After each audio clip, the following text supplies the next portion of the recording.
ये केवीए क्या बला है और केडब्ल्यू क्या बला है। नॉर्मली हमारे घरों का जो पावर फैक्टर होता है वो 0.8 से लेकर 1 तक होता है। अगर आप लोगों के घर का पावर फैक्टर यही है तो समझ लें आपका जो बिल होगा बिजली का वो कम आएगा, नॉर्मल आएगा। अगर आप लोगों के घर का पावर फैक्टर 0.765 हो या इससे भी कम हो तो ये समझ लें आप लोगों के लिए अच्छा नहीं है। आप लोगों का बिजली का जो बिल है वो ज़्यादा से ज़्यादा आ सकता है। अस्सलाम वालेकुम, मैं हूं अनीब चौधरी और आप देख रहे हैं इमेज व्यू टेक्नोलॉजी। बहुत से लोग ये परेशान होते हैं कि सर किसी कंपनी ने लिखा होता है 1.2 kVA और किसी ने लिखा होता है 1.2 किलोवाट या 5 किलोवाट और 5 kVA का जो सिस्टम लिखा होता है, इसके अंदर हमें समझ नहीं आती हम अपने घर के लिए कौन सी चीज़ लगवाएं। ये kVA क्या बला है और kW क्या बला है, इस चीज़ से हमें बता दीजिए,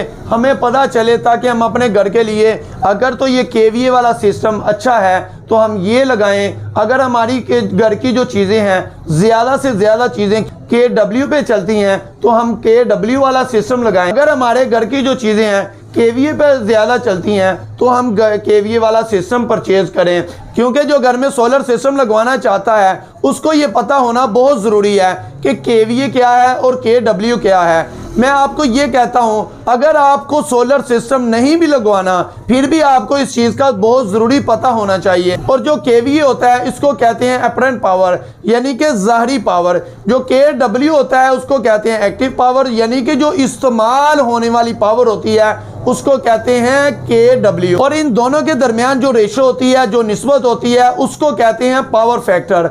आपको पता है पावर फैक्टर का बहुत ज़्यादा रोल है आपके घरों के अंदर। जो पावर फैक्टर यूज़ होता है, नॉर्मली हमारे घरों का जो पावर फैक्टर होता है वो 0.8 से लेकर 1 तक होता है। किसी का 0.8, किसी का 0.9, ये नॉर्मली पावर फैक्टर चलता है। अगर आप लोगों के घर का पावर फैक्टर यही है तो समझ लें आपका जो बिल होगा बिजली का वो कम आएगा, नॉर्मल आएगा। अगर आप लोगों के घर का पावर फैक्टर 0.765 हो या इससे भी कम हो तो ये समझ लें आप लोगों के लिए अच्छा नहीं है। आप लोगों का बिजली का जो बिल है वो ज़्यादा से ज़्यादा आ सकता है। इससे मैं आपको अगली वीडियो में कहेंगे तो वो बताऊंगा पावर फैक्टर किस तरह अच्छे से अच्छा किया जा सकता है। जी अभी हम आपको बताएंगे कि kVA में कितने वाटेज होते हैं और kW में क्या होता है। अभी हम कन्वर्ट करेंगे kVA को kW में। तो सबसे पहले मैं आपको बता दूं kVA जो सा होता है ये अपरेंट पावर होता है यानी कि ज़ाहरी पावर होती है, और kW ये एक्टिव पावर होती है, इस्तेमाल होने वाली पावर को kW कहते हैं। और इन दोनों के दरमियान जो रेशो होती है वो होता है पावर फैक्टर। और इन तीनों को जो सा मिला के जो वाटेज का फार्मूला है वो मैं आपको बताता हूँ, सामने स्क्रीन पर भी चलता होगा। Watt is equal to 1000 multiply kVA multiply power factor, ये इसका फार्मूला है। इसी फार्मूले के अंदर अब हम पुट करेंगे कोई भी एग्जांपल ले लें, चाहे आप ले लें 5 किलोवाट का, चाहे आप ले लें 10 किलोवाट या 1.4 किलोवाट। 1.4 किलोवाट को अभी हम फार्मूला में पुट करेंगे 1000 मल्टीप्लाई 1.4 मल्टीप्लाई 0.8। इससे जो रिज़ल्ट आगे आता है ये आता है 1120। ये आगे हैं आपके वाट।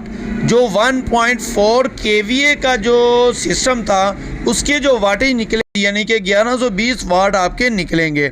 और अगर इसी तरह अगर हम इसके अंदर जो पावर फैक्टर है 0.9 पुट कर दें तो ये निकल आएंगे 1260 ये वाट इसके निकलेंगे। बिल्कुल इसी तरह अगर आप इसी फार्मूला के तहत कोई भी अपना kVA वाला सिस्टम को कन्वर्ट करना चाहते हैं अपने वाटेज में किलोवाट में तो आप इजीली कर सकते हैं। ये निकले हैं वाटेज। अगर आप इसको किलोवाट में करते हैं तो ज़ाहिर सी बात है अगर वो 1000 वाट है तो वो 1 किलोवाट हो जाएगा, अगर 2000 वाट है तो वो 2 किलोवाट हो जाएगा, 5 किलोवाट है तो फिर वो 5000 वाट है तो फिर 5 किलोवाट हो जाएगा। ये सारा सिस्टम आगे आपको पता था। ये थी आपके घर की जो सिस्टम था जिससे आपको पता चल सकेगा कि आप कौन कौन सी चीज़ चला सकते हैं।